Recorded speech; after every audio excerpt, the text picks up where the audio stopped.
Apocalipse capítulo 3, versículo 14. Amém? Todos acharam? Todos? E o anjo da igreja que está em Laodiceia escreve: isto diz o Amém, a testemunha fiel e verdadeira, o princípio da criação de Deus. Eu sei as tuas obras, que nem és frio nem quente. Tomara fosse frio ou quente, assim porque és morno e não és frio nem quente, vomitar-te-ei da minha boca. Como dizes, rico sou e estou enriquecido, e de nada tenho falta, e não sabes que és um desgraçado e miserável, e pobre, e cego e nu. Aconselho-te que de mim compre ouro provado no fogo, para que te enriqueças, e vestes brancas para que te vistas, e não apareça a vergonha da tua nudez. E que unja os olhos com colírio para que vejas. Eu repreendo e castigo todos quanto amo. Sê, pois, zeloso e arrepende-te. Eis que estou à porta e bato. Se alguém ouvir a minha voz e abrir a porta, entrarei em sua casa, e com ele cearei, e ele comigo. Ao que vencer, lhe concederei que se assente comigo no meu trono, assim como eu venci e me assentei com meu Pai no seu trono. Quem tem ouvidos para ouvir, ouça o que o Espírito diz às igrejas. Amém? Pode sentar. Sabe, hoje, desde ontem no trabalho,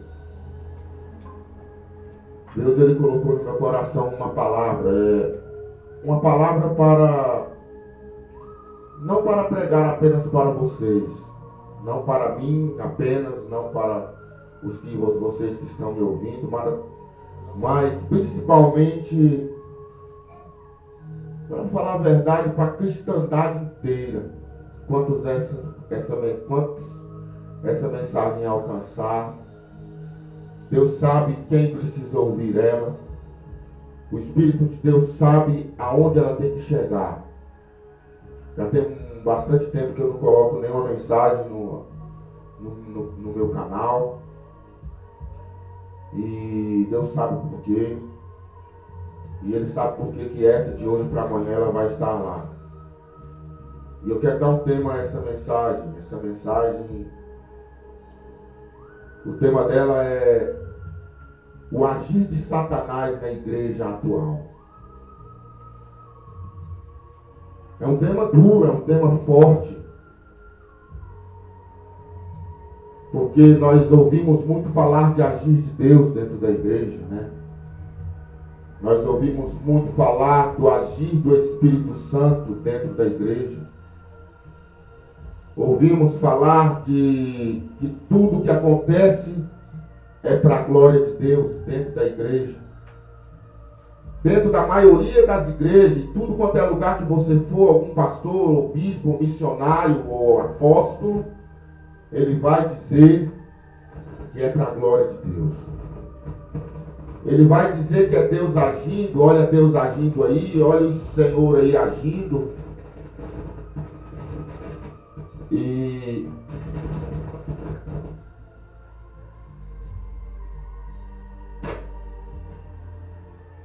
eu vou falar para você que, sem medo de errar, que eu vou falar nessa mensagem para você, que 99%, não estou sendo muito radical, que 95% das igrejas de hoje em dia estão sendo conduzidas por Satanás.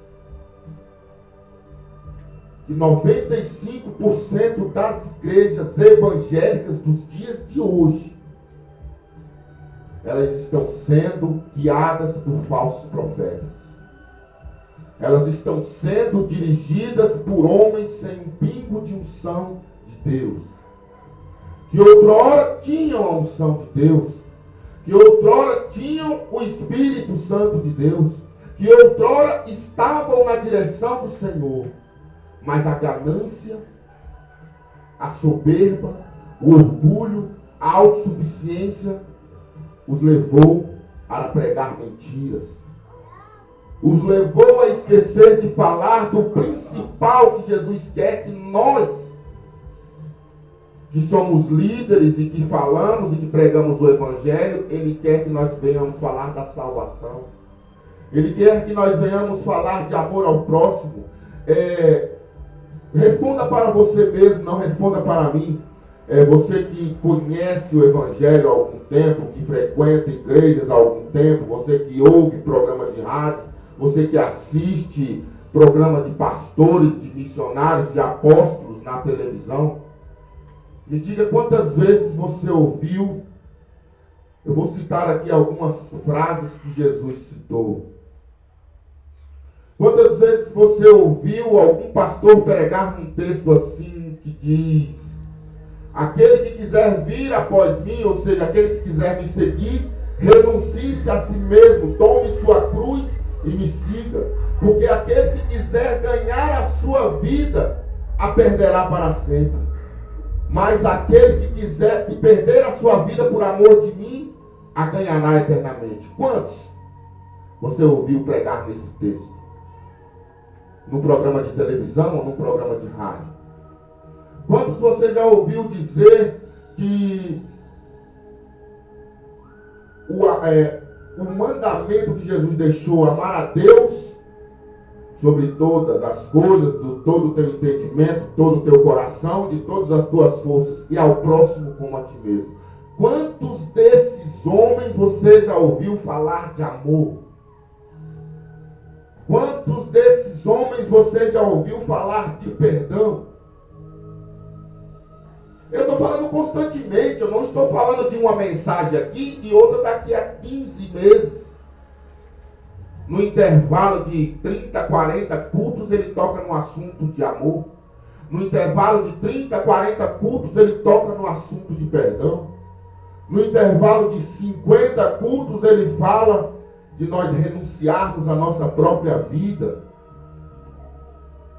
de deixarmos de lado a hipocrisia, a religiosidade vazia, de deixarmos de lado as coisas que não são eternas, as coisas que são carnais. Eu não estou dizendo para ninguém aqui para se enfiar dentro de uma caverna com um capuz na cabeça e ficar destituído das bênçãos do Senhor. E todos nós temos desejos de ter uma casa, de ter um carro, de ter uma vida legal, um lazer no fim de semana. Isso é bíblico, isso Deus faz. Deus faz porque Ele nos ama. Porque Ele, em sua palavra, Ele disse assim: buscai primeiro o reino de Deus e a sua justiça, e as outras coisas vos serão acrescentadas. E eu às vezes estou até saindo um pouco do texto, porque antes dele falar esse texto, ele diz assim: por que ficares ansiosos com o que vão comer? Por que ficam ansiosos com o que vão beber? Porque os pássaros dos céus não ajuntam em celeiro, não trabalham, não semeiam, mas o Senhor vos alimenta. Por que ficam preocupados com o que vamos vestir, o que vestiremos, o que comeremos, o que beberemos, homens de pequena fé? Aí, quando ele termina de falar essas coisas, ele diz assim: buscai primeiro o reino dos céus e a sua justiça, e as outras coisas vos serão acrescentadas. E todas essas coisas vos serão acrescentadas. Ou seja, se a gente for colocar o texto na ponta da língua, na ponta do lápis, na íntegra, ele está dizendo que vai acrescentar roupa e alimento, o sustento, e para a gente não andar nu. Se a gente for colocar na íntegra, eu estou sendo aqui um pouco até assim responsável em dizer que carro, casa, emprego bom, prosperidade é também algo que ele também acrescenta. Porque eu creio que ele acrescenta, porque não vivemos só de versículos, nós vivemos de toda a palavra de Deus. E Deus, ele é dono do ouro, ele é o dono da prata, mas não podemos esquecer que ele é que é o dono, não somos nós. Ele dá a quem ele quer e na hora que ele quer. Nós temos que entender isso. O apóstolo Paulo disse certa vez o seguinte, que ele disse assim: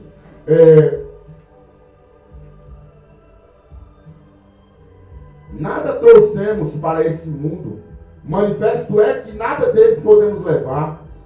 E então, se tivermos com o que comer e o que vestir, estaremos com isso satisfeitos. É a palavra de Deus, eu não estou falando bobagem aqui. Eu não estou falando besteira. Eu estou pregando a palavra de Deus. E o que nós temos visto ultimamente por aí, se encaixando nesse texto?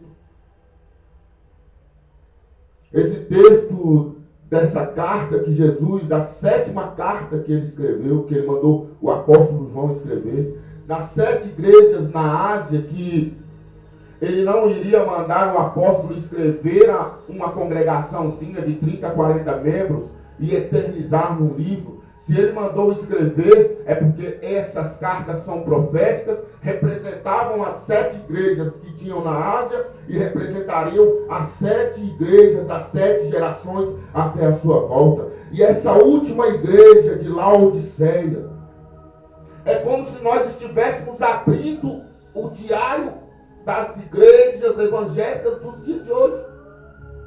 Porque ele está dizendo aqui, para você ter uma ideia, olha como é que ele diz aqui. Ele diz assim: e diz, rico sou.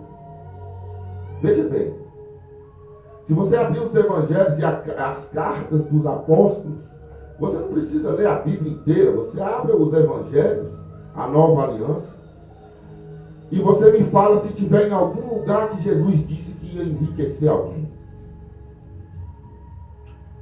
Se tem em algum lugar que ele disse que ia prosperar alguém, que ele veio aqui para que nós viéssemos. Tem gente que deixa até de trabalhar para viver da fé.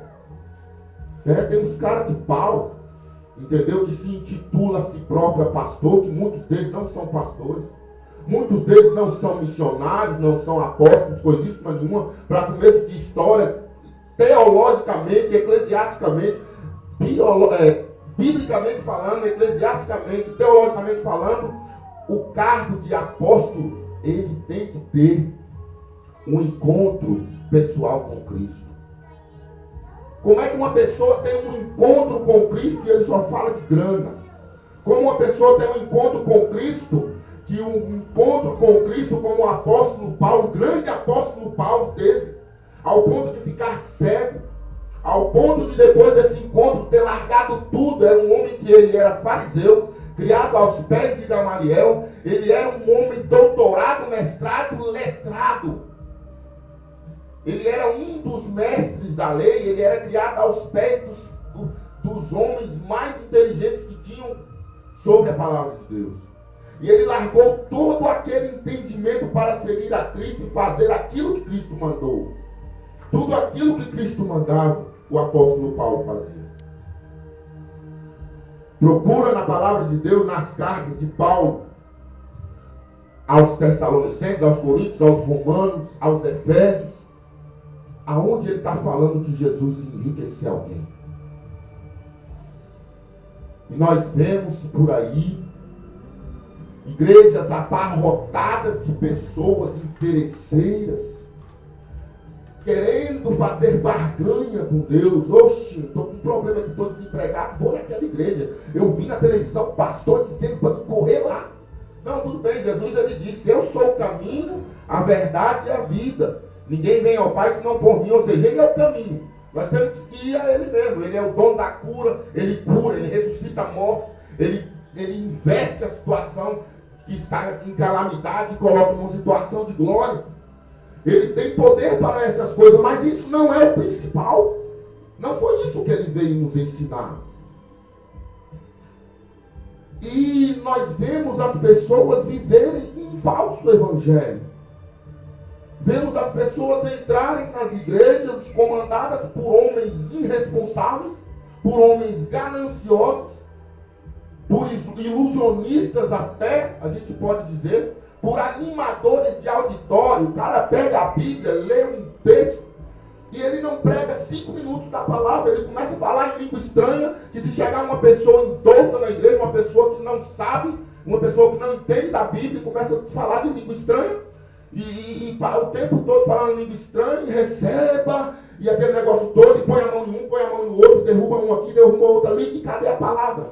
E o povo vai para casa, continua um povo linguarudo, continua um povo sem vergonha, pornógrafo, carnal, sem amor ao próximo, sem nenhum tipo de caráter, porque hoje em dia, aonde tem mais mau caráter está sendo dentro da igreja evangélica, aonde está tendo mais gente que não paga o que deve, aonde está tendo mais inadimplentes. Tem um pastor em São Paulo que ele disse que tem um membro na igreja dele que é gerente de um banco, que ele disse que não aprova carta de crédito mais para crente, principalmente para pastor, porque eles não pagam. Nós não ouvimos falar de caráter cristão na sua igreja.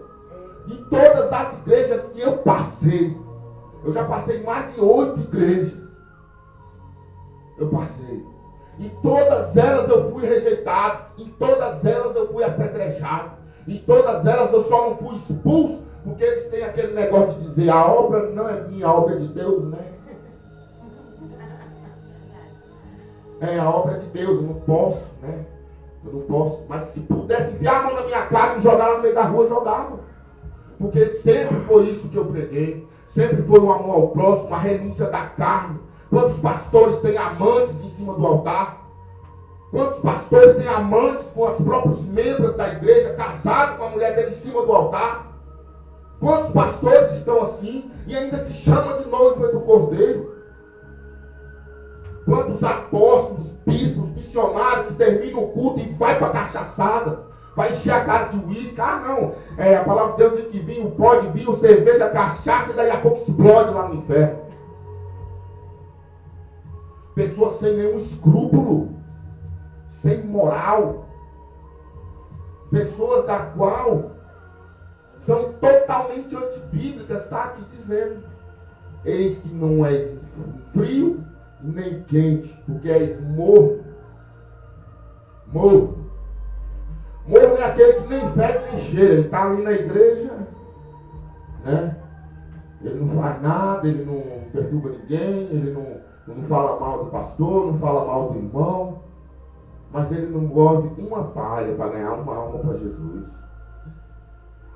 Ele não tem coragem de tirar meia hora, 20 minutos, 10 minutos. Quantas vezes nós vemos aí pessoas que vão às igrejas se encher de bênçãos? Não estou dizendo que nós não precisamos, eu já acabei de dizer, eu não estou dizendo aqui que a gente tem que fazer voto de miséria, porque senão eu estaria pregando contra a Bíblia. Nós não temos que fazer voto de miséria, nós temos que ser próximos mesmo, mas não às custas da fé, não às custas de Deus, porque ele disse para que nós venhamos trabalhar, meu irmão. Uns camaradas que não tem coragem de trabalhar, entendeu? Bota um terno e uma gravata, começa a botar a faixa de campanha na frente da igreja para arrancar o dinheiro do povo, meu irmão. Isso é pouca vergonha. A palavra de Deus diz para nós cuidarmos dos pobres, das viúvas, né, irmãos aí? Não, eles estão tirando dos pobres e das viúvas. Não, aí dízimo, oferta e sendo sarrafo. Meu irmão. Eu estou dizendo isso aqui para você, entendeu? Para você ver o grau que está chegando. O Senhor Jesus, ele disse que se aqueles dias não fossem abreviados, nenhuma carne se salvaria. Presta atenção aqui, presta atenção aqui. Presta atenção, por favor.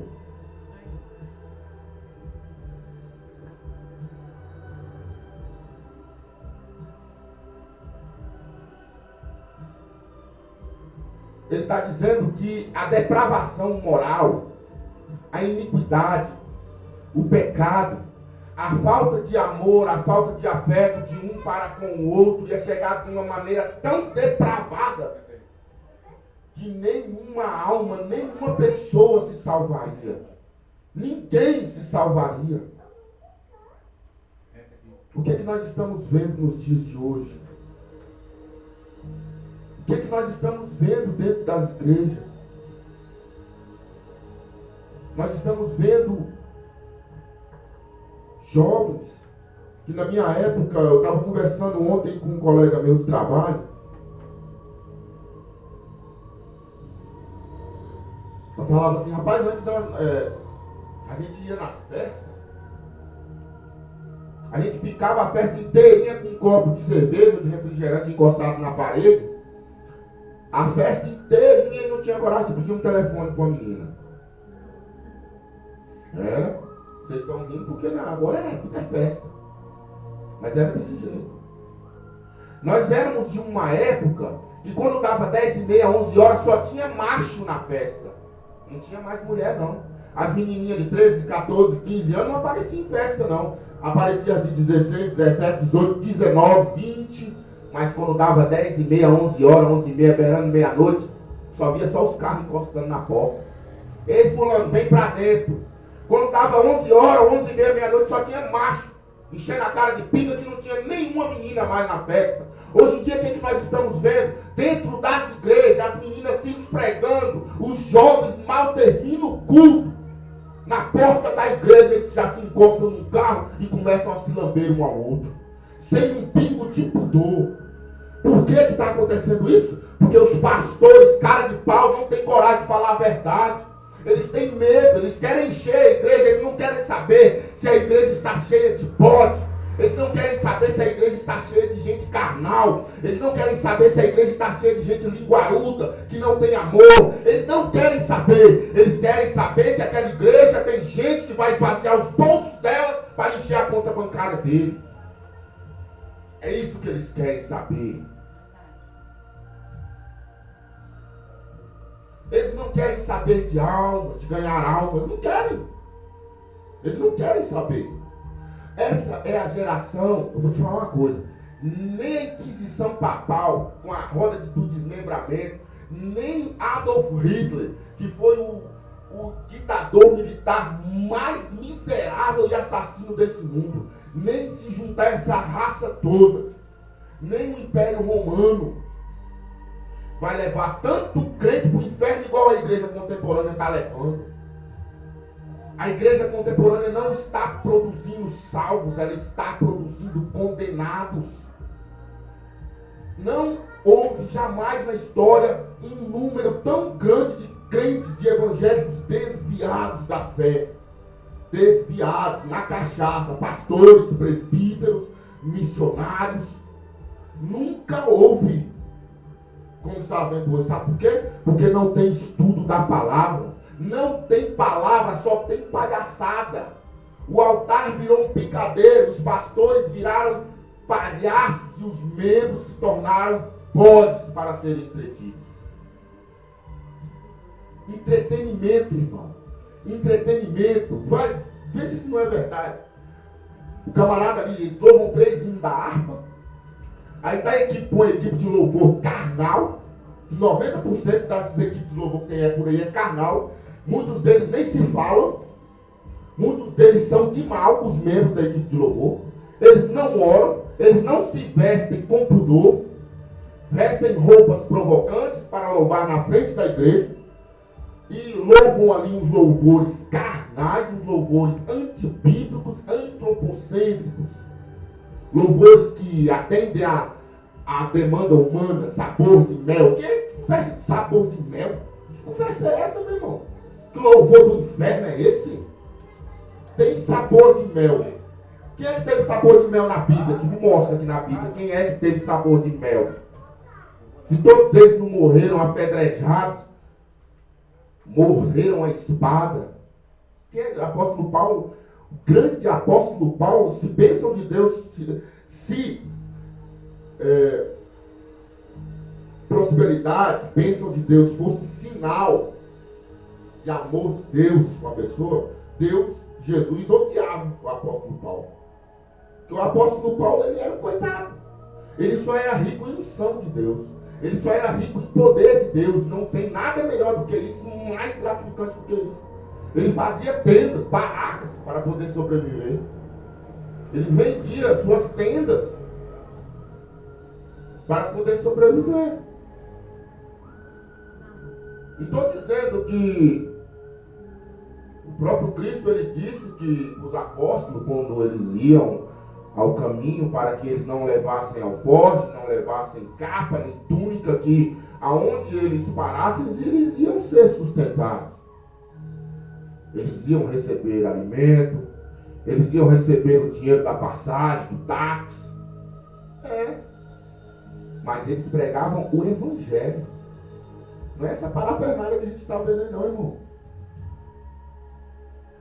Voltando, você sabe por quê que tem tanto crente desviado? Porque não tem temor. Não fala, só fala de um Deus de amor. Um Deus que prospera. Um Deus que perdoa os pecados. Ele perdoa. Até ele mandou nós, que somos carnais, humanos, perdoar 70 vezes 7. Imagina aí quantas vezes ele não perdoa. Ele mandou nós perdoarmos 449. Por que é que ele não vai perdoar menos de 1 milhão, 2 milhões de vezes, independente da nossa conduta? O que ele quer é arrependimento sincero. Mas o que nós não vemos? Não tem temor, meu irmão. O Deus que esse povo conhece é só o Deus de amor, mas eles não conhecem o Deus do livro de Oséias.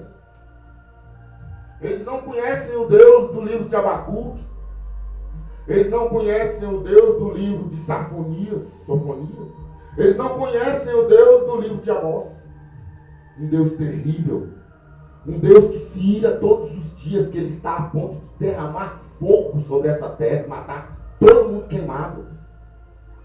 Um Deus que se ira, que está com o cálice da ira pronto para derramar no inferno, para castigar pelos séculos dos séculos aqueles que vão para lá. Não falam desse Deus. Ninguém fala do inferno nas igrejas, meu irmão. Pastor nenhum fala do inferno. Você não vê pastor nenhum falar do inferno. Você não vê pastor colocar medo nos crentes. Não vê. Nós temos que ter. O Deus, ele passa a mão na cabeça, ele ama. Se ele não amasse, ele não tinha entregado o filho dele para morrer por uma raça de gente depravada como nós somos, sem amor. Jesus morreu na cruz porque nós somos valiosos, para provar o quanto nós somos valiosos. Conversa fiada, na Bíblia não está dizendo isso não. Se a gente for tirar a base bíblica, ele morreu na cruz para mostrar o tanto que nós não valemos nada, o tanto que nós somos pilantras, o tanto que nós somos pecadores, porque pela nossa conduta nós jamais seríamos salvos. Ele precisou morrer na cruz, ele precisou dar o filho dele para ser dilacerado numa cruz, para que nós possássemos morar com ele um dia, para que nós tivéssemos a possibilidade. Você aceitar Jesus e sumir da igreja, não adianta nada não. Você aceitar Jesus, olha, aquele que crê, a palavra de Deus diz assim, todo aquele que crê e invocar o meu nome será salvo. Amém? Amém. Confessei Jesus, aceitei Jesus, Jesus me perdoa. Mas a palavra de Deus também diz, aquele que crê obedece meus mandamentos. Aquele que diz que me ama e não obedece meus mandamentos é mentiroso, e nele não está a verdade. Diz isso também. Então, meu irmão, tem tantas coisas. Você já ouviu em alguma igreja por aí, talvez tenha ouvido, não sei, em alguma igreja onde você já congregou, onde você congrega, ou um programa de rádio ou de televisão de Silas Malafaia, Bispo Macedo, R. Soares, Valdomiro Santiago, Benny Rim, esse apóstolo aí que eu fiquei com raiva dele, fazendo uma palhaçada danada, aquele novo Duque. Você já viu uns caras desses falar pelo menos 5 minutos do que eu estou falando aqui hoje? Nem 5 minutos, meu irmão, eles não falam. Eles falam 10 segundos, entendeu? Para dizer que falou. Mas eles não futucam a carne, eles sabem como é que eles fazem. A ferida está lá. Está lá o corte, a ferida, cheia de bicho. Entendeu? Ele passa uma água por cima e bota um band-aid, uma atadura por cima e deixa lá, cheio de bicho. Você precisa falar que a pessoa tem que se converter. Ele sabe que aquela pessoa, sabe o que é que eu ouvi um dia desse? Um pastor de uma congregação gigantesca lá no Guará. Ele disse assim, irmão, eu sei que a maioria dos jovens aqui, eles fazem sexo. Eu sei que a maioria dos jovens aqui, eles vivem em fornicação, eles vivem em lascívia. Mas o que eu posso fazer, irmão? Eu vou mandar os jovens para o mundo. Se eu falar para eles, eles vão embora. Que vão embora, meu irmão. Que vão embora. Você está entendendo? Porque a palavra de Deus, ela é clara. Se você quiser sentar comigo 2, 3 dias, 1 ano, 10 anos, para a gente se confrontar, você vai ver que a palavra de Deus diz que aquele que pratica lascívia, aquele que pratica imoralidade, aquele que não faz as coisas corretas, ele não herdará o reino dos céus. Então, o que eu quero dizer para você aqui, nessa noite, quero dizer também para você que está me ouvindo nessa gravação, você que vai me ouvir, que o reino do céu ele é tomado por violência, ele é tomado por esforço. Nós temos que renunciar. Nós temos vontade. Nós temos vontade de fazer. Se nós estivermos passando, nós que somos homens, estivermos passando aqui, tiver uma mulher sentada nua, bem ali na nossa frente, e não tiver outro lugar para você passar, e a única coisa que você vê é aquela mulher, a gente não vai se sentir bem, a gente vai se sentir desconfortável, porque a carne ela é estranha. Mas nós podemos falar para ela sair da frente. Ei, sai daí, sai, eu quero passar. Nós temos um computador muitas das vezes no nosso quarto, que às vezes nós não conseguimos evitar, que está vendo coisas que não devemos. Tira o computador do quarto, meu irmão. Renuncia. Não é isso que você, o evangelho não é isso que a maioria vive, não é, a maioria não vive o evangelho. Tem igreja, teve um abençoado numa igreja aqui, que eu não vou dizer o nome, não porque não é falta de ética, não, porque a palavra de Deus diz para nós não nos compactarmos com as obras infrutíferas da carne, mas denunciá-las abertamente. Se eu quisesse falar o nome, eu dizia. Eu só não vou dizer, você sabe por quê? Porque eu gravei um vídeo na igreja dele, eu gravei uma mensagem na igreja dele, e ele disse que ia me processar se eu não tirasse. Se eu não tirasse do meu canal. Ele fez eu tirar. Então eu não vou dizer o nome desse cara de pau aqui, senão ele vai mandar eu tirar essa também. Aí quem precisa ouvir a mensagem para se converter, não vai ouvir. Mas ele sabe que é dele que eu estou falando. Mas eu não falei o nome dele, então ele não pode dizer nada. Se ele ouvir, ele sabe que é dele que eu estou falando. Então, irmãos, vamos colocar na nossa vida. Eu sei que aqui, pelo menos aqui, nós já estamos com as costas tudo grossas, né, de levar chicotada, né? Que aqui, você sabe que aqui o pastor não alisa. Que aqui, eu quero que vocês vão para o céu, meu irmão. Sabe o que vocês vão? Olha só. Quer prosperidade? Continue estudando. Arruma um emprego bom, vai trabalhar. Quer um namorado bonito, um namorado bom? Aí sim, você tem que orar e esperar. Orar e esperar. Não é sair pegando qualquer carniça por aí, não. Qualquer vagabundo que passa até meio-dia na cama e só quer saber de Facebook, internet e as coisas do mundo, não. Se você ama, ore por ele. Porque senão você vai sofrer demais. Quer um namorado bom, que seja um marido bom, uma esposa boa, que não seja piriguete, uma pessoa que não seja uma sem vergonha, que não vala nada? Ore e espere no Senhor. Faça votos com o Senhor. Faça prova de Deus. Senhor, vou passar 21 dias orando, jejuando. Deixa eu mostrar isso. Eu estou gostando dessa pessoa, Senhor. Me mostra se é o que o Senhor quer para a minha vida. Se essa pessoa não vai me dar trabalho lá na frente. Se essa pessoa não vai desviar da fé e virar um pé inchado. Se essa pessoa lá na frente não vai bater em mim.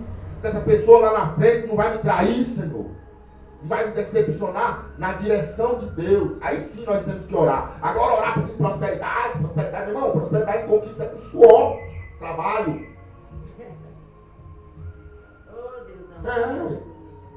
Você pode ter certeza, se eu ficar desempregado numa situação precária ao ponto de não ter jeito nenhum, eu abro minha boca aqui. E falo para vocês que eu estou passando por isso eu preciso de ajuda. E vocês são obrigados a me ajudar, como eu sou obrigado a ajudar vocês. Mas agora ficar, quanto mais eu tenho, mais eu quero, meu irmão. Eu estou andando de Camaro, não, amanhã eu quero andar de jatinho. Na hora que eu conseguir conquistar o jatinho às custas dos bestas, dos dizimistas e ofertantes insanos, não, agora eu vou comprar um iate. Estou podendo? Aí queimar no inferno lá com o jatinho, com o iate, com tudo, fariseu de uma figa. Irmão, presta atenção. Presta atenção nas coisas que você ouve por aí. Presta atenção nas coisas que você anda ouvindo por aí. Meu irmão,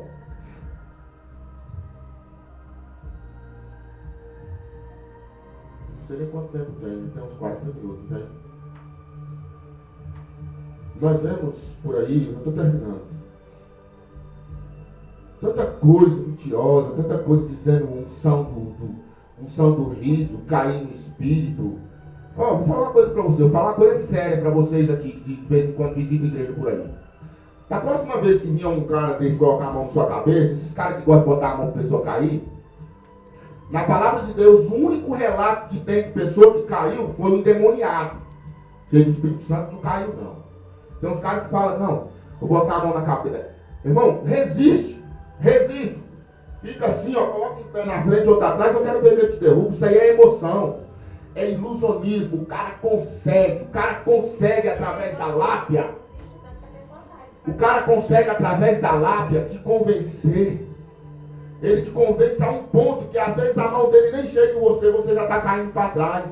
Porque ele te convenceu através do 7-1 dele. Das palavras persuasivas. É unção de riso. Prega na parede igual lagartixa, rola no chão, vira um trem esquisito dentro da igreja e começa a sapatear e a gritar.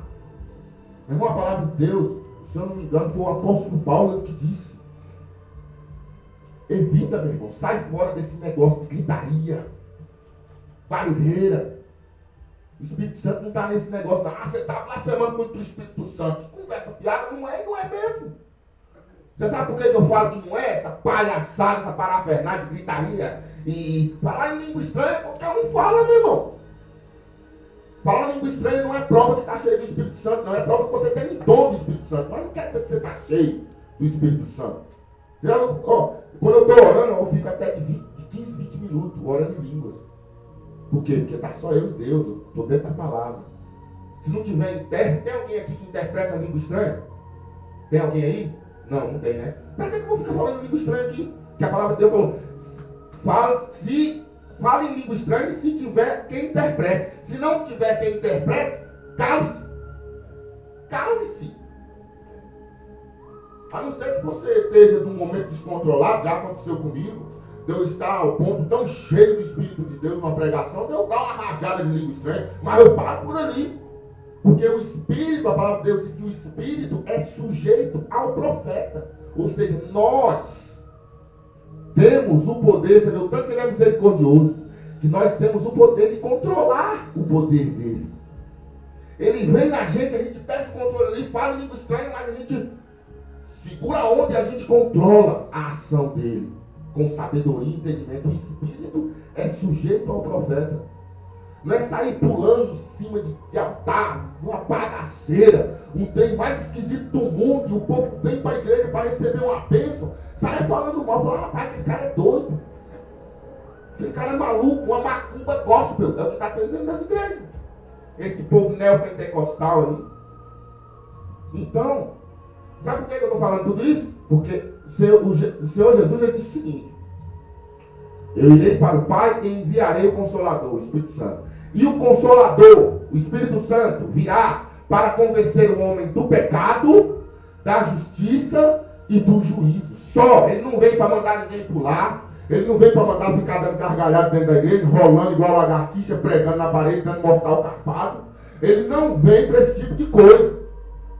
Ele vem para convencer o homem do pecado. Se no púlpito da sua igreja, irmão, pastor, se no púlpito da sua igreja você não fala de pecado, você não fala da justiça, você não fala do juízo, você não tem o Espírito Santo de Deus nas suas pregações. E se você vai na igreja que você congrega, se o pastor não futuca você, se ele não fala da sua língua comprida, se ele não fala da sua lasciva, das roupas imorais que você usa, do seu perfil no Facebook, se ele não fala, naquele púlpito não tem o Espírito Santo na pregação dele. Se ele não fala de pecado, se ele não fala de justiça, se ele não fala do inferno, juízo é o inferno. Se ele não fala do inferno, da condenação eterna, não tem o Espírito Santo na pregação dele. Agora me prova aí que eu estou blasfemando contra o Espírito Santo. Me prova. Então, Jesus ele está dizendo aqui, porque és morto, vomitar-te-ei da minha boca. Tem algo dentro de Jesus, dentro do corpo dele, que está fazendo mal e ele está querendo vomitar.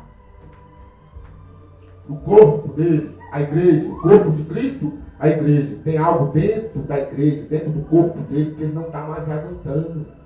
Está fazendo mal, está embolorado, está causando a ele ânsia de vômito. Ele está querendo colocar para fora. E eles dizem, somos ricos, abastados, não temos falta de nada.